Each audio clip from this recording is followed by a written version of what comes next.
App cab operator driver union CRT থেকে আমরা সবাই এসেছিলাম। আমার গাড়ি প্রবলেম হয়েছিল, আমার গাড়ি এই যে পার্কিংয়ে আমার গাড়ি স্টার্ট হয়নি। তো আমাদের আমোদ দা, আমাদের রমেশ দা, এই যে দুটো দাদা এসেছিলো আমাদের আরও। তো আমরা সব এসে আমার গাড়িটাকে স্টার্ট করে দিয়ে আমি সঙ্গে সঙ্গে ফোন করার সঙ্গে সঙ্গে এসছে।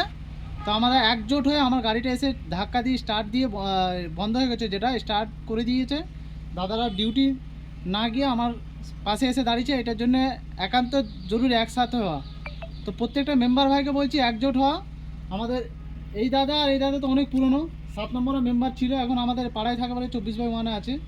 তো দাদা বলুন, আমাদের রমেশ দা। দাদা খুব ভালো, দাদার প্রবলেম হয়েছিল, আমাদেরকে বলেছিল, ফোন করে বললো, আমরা এসছি। দাদার ব্যাটারি প্রবলেম দেখা যাচ্ছে এখন। দাদাকে সাজেশন দিলাম কি সার্ভিস সেন্টার গিয়ে চেঞ্জ হয়ে যাবে, কেন ওয়ারেন্টিতে আছে ওনার ব্যাটারি। আর ঠিক সময় ওনার খারাপ হলো কি ওয়ারেন্টি পেয়ে যাবে উনি, আমি যেরকম বুঝতে পারছি। খুব ভালো লাগলো, লাল সালাম, গাড়ি স্টার্ট হয়ে গেছে। এইভাবে একজোট হয়ে থাকতে চাই সবাই।